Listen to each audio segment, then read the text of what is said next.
So again, my name's Mike. I'm the new lead pastor here. Some of you may recognize me from like 16 years ago when I was the youth director here. Go team. We created a giant slip and slide out on our front lawn. That was awesome. Brian Maynard got mad at me. I think I killed some of the grass at some point. A pastor friend of mine, Matt Chandler, he tells this story about Easter time, about taking a walk with his family. And as he takes this walk with his family, his wife and his older daughter are ahead on a bicycle and a little tiny bike. He is walking with his son, Reed, his youngest son. His youngest son's Reed is on a big wheel. And the big wheel doesn't go as fast as the big kids on the bike, and so the big kids have gone a little bit further ahead. And so as they're riding, and Matt's walking with his son, his son looks up with the precocious smile that every child has, and he says, and he looks at his dad and he says, "Daddy, Jesus died on a cross." So Matt, being a pastor, he's like, "Wow, it's a pretty bold theological statement my son's making there. Let me check his theology here." And then what? And then what, Reed? And so, as his son is sitting there thinking, he's thinking hard. And you can tell the hamster is moving fast upstairs on that wheel. And Matt's thinking, well, man, maybe he's thinking about, he's going to come back with a profound answer like, the theological implications of the crucifixion, Father, are enormous. Jesus' death and resurrection means so much, Daddy. And the wheels in his son are just spinning as he's looking down, and the kid's smiling, but you can tell he's thinking hard about the question, and then what? And then what? He's like, this face is getting red as all the blood's going to his face. You can't tell if he's constipated or actually really thinking about it.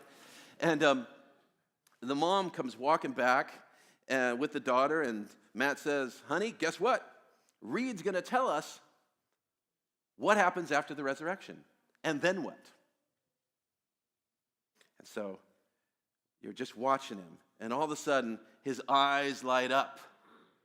His smile gets huge, and he just says, and Matt's thinking, well, maybe he's been parsing the Greek, right? Maybe he's been thinking about the Greek and the Hebrew. It's a 3-year-old boy, but he's smart, and they talk about these things in their family all the time. And the boy smiles and gets ready to speak, but you know how little kids speak when they have no volume limiter? It's not like they're just going to say it. They're going to burst it out. And what he says is, "So a bunny can bring me candy!" Oh my gosh. And then what? So a bunny can bring me candy. Oh my gosh. Church, I want to let you know, I'm so glad you're here. Following the service, as we head outside, there's going to be a ginormous Easter egg hunt. We want your kids to take part in it. If you're still a kid at heart, you're welcome to take part in it too, but we're going to watch you for checking kids. You're knocking little kids over. Ed, I've seen it. I've seen how you Easter egg hunt before. We want you to take part. We also want you to take pictures, plenty of pictures today at the event. There's a photo station. You take pictures with the cross, with the flowered cross. You can take pictures during the whole thing. What we ask is that you would tag us on Facebook, and we are on Instagram at True Oceanside. We would love to have you just share your story with ours. Would you pray with me as we begin our time together? Great and loving God, God of power, majesty, and might, focus our hearts in these next few minutes. May all the distractions, all the worries, all the brunches and the dinners and the lunches and the family things, Father, may all those become secondary just for a few minutes so that we can hear you and encounter you. I pray this in your Son's holy name. Amen. I want to let you know that doubts are welcome here. I know that there are people who've walked through this door and they're not sure. You're just not sure anymore. You have questions that have gone unanswered. Your life has thrown you into places where you're just like, Jesus, really? I want to let you know that this is a place that you're allowed to struggle. You're absolutely allowed to struggle. And we are thankful that you're here this morning because we believe that it's in the struggling that your faith really begins to grow. And we're here, even if you were here by coercion, not by a show of hands, but just by a raising of eyebrows. So we'll all know if you were here by coercion. Just remember that even though you are here by coercion, you're here so a bunny can bring you chocolate, right? Well, back one. When I was, let's go back. There we go. One more. There we go. I had the opportunity to take my son, my oldest son, 22-year-old young man named Noah. When we were living in Texas just a few months ago, he managed to get an internship in his field of business out here in Southern California, in Burbank, actually. And so I got to drive him all the way from Texas to Burbank, California.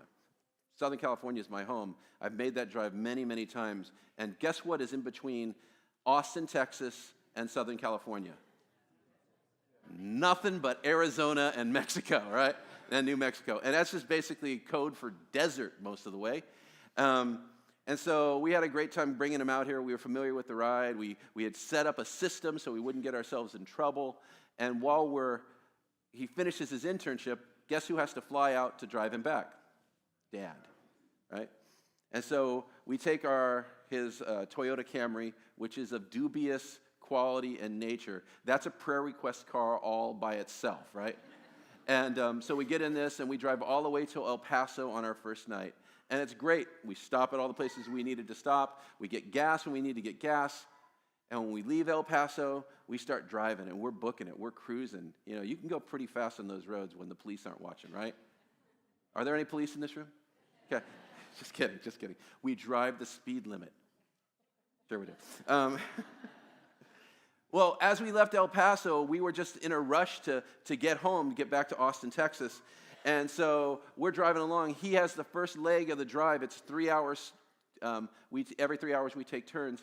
And at about second hour, I look over at the steering wheel, at the steering column, and I see this brand new light that's showing up on the dashboard. That is not a good light. How many of you have seen that light before on your car? Okay. How many of you guys like to drive with that light on your car? I'm one of those guys. Well, here's the interesting thing. The moment I saw that light, I realized that from El Paso on, we didn't stop and get gas the night before. We had no idea how much gas we had left other than it was below the E. And instantly the tension in the room rose. The tension in the car rose because whose responsibility was it to get gas? Whose responsibility? Because we were going to be stuck in the desert in just a very few minutes. And one of us was going to kill and eat the other. That's what was going to happen. I mean, I'm a pretty tender guy, but I'd be hard to be taken in a fight. So that gas light was on, and we had to figure out what we were going to do. Thankfully, we live in the age of technology, and so we broke out the GPS, and the GPS said that there's a gas station about 40 miles in front of us and about 75 miles behind us. Oh, man. We're going to take a 40-mile gamble or drive back and take a 30-mile walk. So we decided to go forward. And as we were driving forward, we got closer and closer. I mean, we're turning off the air conditioning. We're driving right at the speed limit. We're putting our hands out the window trying to make us go faster, doing whatever we can to get by. And then we're coming up on that gas station. It's like 5 miles, 4 miles, 2 miles. Like, oh, man, we can walk 2 miles. I can buy a gas can if we need to buy a gas can. And we come up to the gas station. And we just come right over the hill. And like, there it is. It says Texaco. But it's burnt out shell of a gas station in the middle of nowhere. That's where the GPS took us, the middle of nowhere. At this moment, the gas light looked about that big on the dashboard because that's all you could see, that's all you could feel. What are we going to do?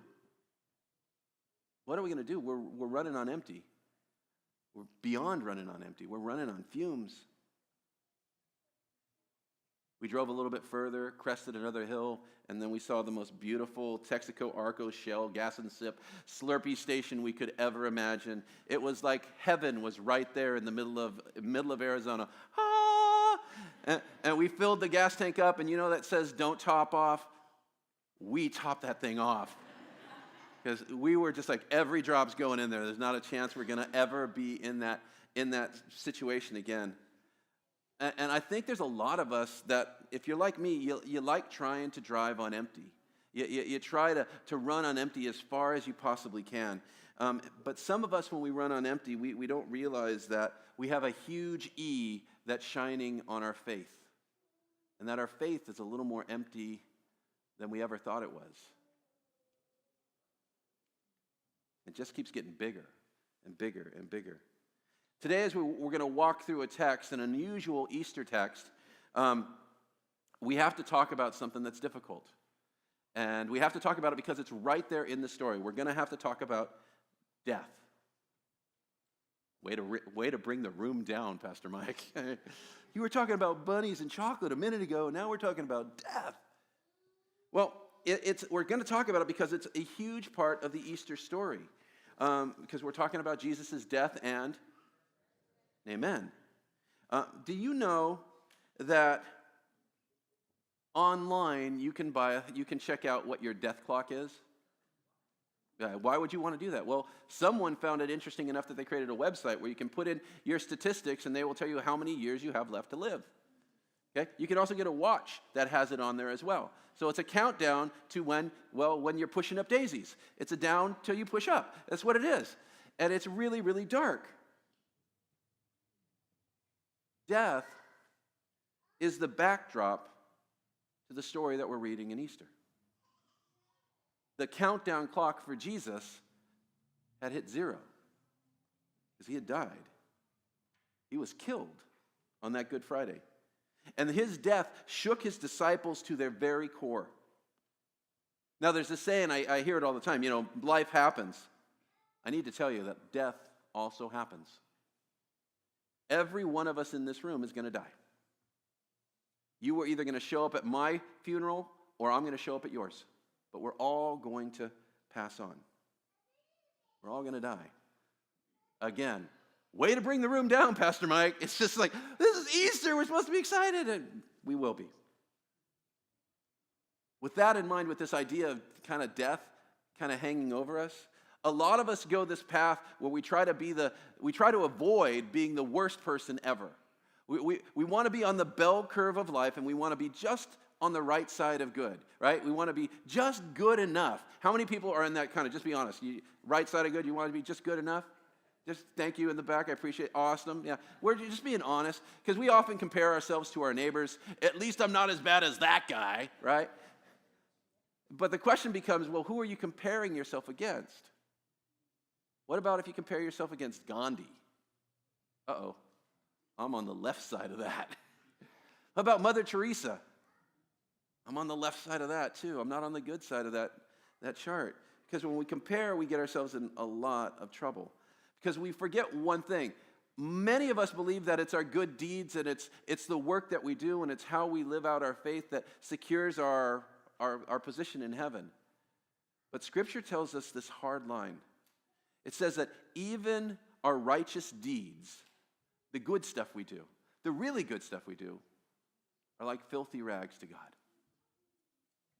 Whoa. Even our righteous deeds stink. Our works are completely empty. So what are we supposed to do on this Easter morning? How do we find hope if it's not in something that we do? Where is the promise? Where is the excitement if it's not in what we can do? Well, for centuries, Christians have fallen back on that Easter morning, the story of the Easter morning, where they went and visited the tomb, and when they got to the tomb, they found that the tomb was, say it with me, empty. They built their faith. We built our faith. The foundation of our faith is built on this idea of an empty tomb. And it's beautiful because that empty tomb is full of significance. That empty tomb is full of life. That empty tomb is full of promise. See, we really try hard not to be bad, not to sin. We try to be the best versions of ourselves that we possibly can. But again, as we try hard, as we try to make it on our own, we remember that it's filthy rags. So if the empty tomb is our foundation, the foundation of what we believe, the foundation of our faith, the foundation of our hope, we got to look at what Jesus says about foundations. He says, the wise man built his house upon the... Say that again. The wise man built his house upon the... Not that rock. Okay. Says he built his house upon the rock so that when the rains came and the floods came and the storms came, the house would be able to stand. But the foolish man built his house on the sand. And when the rains came and the storms came, same rain, same storm, same disaster, that house was in peril. It falls. I mean, when I think about foundations, that house isn't going anywhere because it's built on the rock. When I think about foundations, I think about the story of the Leaning Tower of Pisa. Has anybody been to the Leaning Tower of Pisa? Oh, I want to go. I want to go to Italy. It's in Italy, right? Yeah, I want to go. We're going to Greece next year at about this time, so if anybody wants to come with us. I'm serious. It's a real invite. The Leaning Tower of Pisa. It's leaning at about 10 degrees. Why is it leaning? The foundation. Yeah. The foundation wasn't strong. And so it's leaning at about 10 degrees, and eventually it's going to topple. I mean, it's probably going to be some teenagers that are doing stupid things like that. But it's eventually going to fall because it doesn't have a good foundation. And our faith is built on hope. And that hope that we talk about, that hope that we're living out, that hope that we're breathing into today needs a foundation. And it's built on an empty tomb. And that's highly unusual. And we need that empty tomb to be a very secure foundation. Because after the cross, after the crucifixion, after Good Friday, the disciples were terrified. They were scared. They were running. They had lost so much. They had lost a friend. They'd lost a teacher. They'd lost a miracle worker. They lost the one that was promising to change the world. They were dejected and running scared. I bet they were still replaying the scenes that they remembered of him over and over again. But they were washed away over and over again by the scenes of what they saw happen to him at the cross and at his trial. They weren't just ready to run, they were on the run. Our story this morning is about two of those disciples. It's taken from the Gospel of Luke, chapter 24, verses 13 through 31. I'm going to read you the story. And I want you to recognize what's happening to these men who had built their story, built their faith around Jesus. And even the empty tomb wasn't enough to hold their foundation. See now, this is Luke 24. On the road to Emmaus. Now, the same day, two of them, disciples, if you look up on that image right there, were walking toward a village called Emmaus, about 7 miles from Jerusalem. This is 3 days after they had crucified Jesus. They were talking with each other about everything that had happened. They're still debriefing the crucifixion. They're still debriefing the fact that everything had fallen apart. They're still struggling with, what are we supposed to do now? And so they're leaving Jerusalem. They're leaving the disciples. They're leaving the movement. So they're talking about everything that has happened, and they're discussing these things, and all of a sudden, Jesus comes up and starts walking alongside them, but he kept them from recognizing him. They weren't able to tell it was Jesus. And Jesus asked them, so what are you discussing together as you walk along? And they were sad. Their faces were downcast.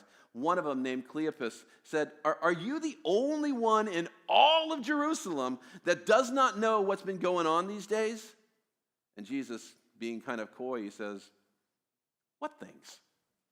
As if he wasn't there, right? He was there. He knew everything that was going on. And Cleopas says, well, about Jesus of Nazareth. He was a prophet, powerful in word and deed before God and all the people. The chief priests and our rulers handed him over to be sentenced to death, and they crucified him. But we had hoped he was the one who was going to redeem Israel. We had hoped he was going to be the one. And what's more, it's been 3 days since he died. I want you to pay attention to that turn of phrase that these two disciples who were hanging out with Jesus, who had spent time with Jesus, they said something about Jesus that can never be true again. They said, he was. They said, he was. That is not an Easter phrase, people. That is not a phrase of promise or hope. That is a phrase of finished. He was done. In addition, They tell the story that some of our women amazed us. They went to the tomb early in the morning, but they didn't find his body.